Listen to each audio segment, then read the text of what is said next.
While the country awaits the U.S. response to a deadly drone attack that killed 3 American soldiers in Jordan, a U.S. official tells ABC News that the Pentagon is planning multiple assaults over multiple days targeting Iran-backed militants, mostly in Syria. Meanwhile, the U.S. Navy is ready at sea, patrolling the eastern Mediterranean. Our Magie Rulli got special access to go on board a destroyer to see how it all works.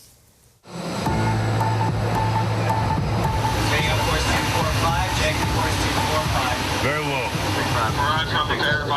Inbound to the port.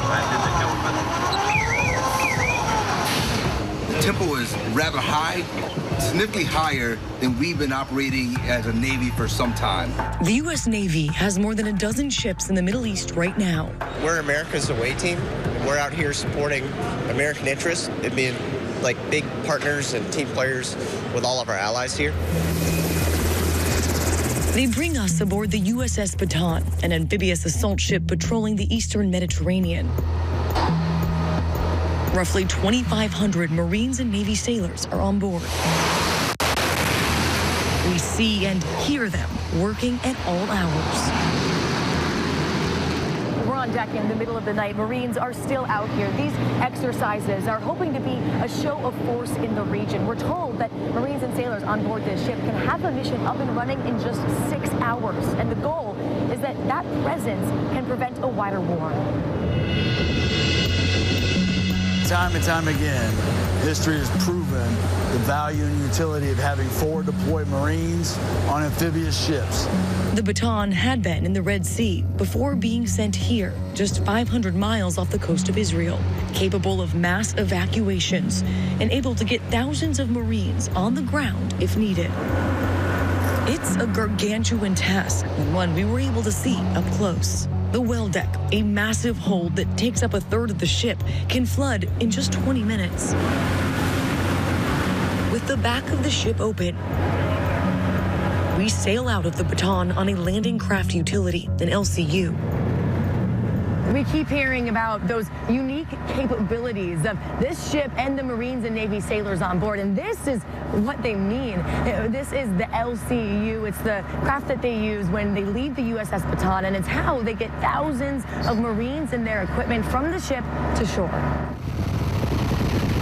Traveling alongside the Bataan, another major deterrent in the region, a U.S. Navy destroyer. We're in the air heading between the USS Bataan and the USS Arlington, the Navy's destroyer here in the region.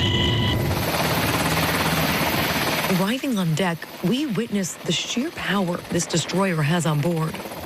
This destroyer is nearly identical to the one the Navy has right now in the Red Sea. On board, you can see they have torpedoes, they have Harpoon missiles, and underneath this launch pad, they have Tomahawks ready to launch at a moment's notice.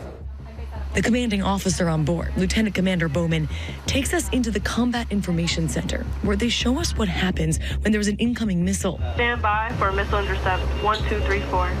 What you saw here was exactly what you would see if you were on one of the platforms in the Red Sea.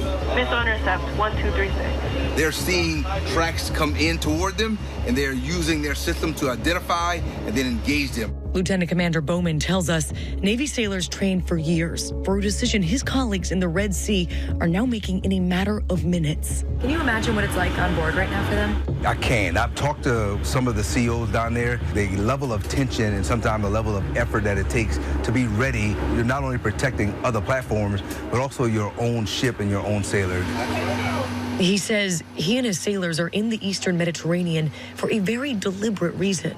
Our presence is to defend and deter any continued aggression in the Israel-Hamas war. We don't want any non-state actors to become a part of that, whether it be Hezbollah or the Houthis. We're here to ensure it doesn't escalate into a larger crisis or a larger war. Is deterrence working in this war? Deterrence does work. Sometimes it's not a zero-sum game, but it minimizes the overall impact by reminding our allies and partners that we're here to support them. Back on the Bataan, this clear mission is felt by nearly everyone we meet on board. We've always been ready, we've been training, but now it made it a tangible thing that's actually near us. These Marines and sailors have already been at sea for more than 6 months and are likely to have it extended for a second time, an indefinite leave to match uncertain times.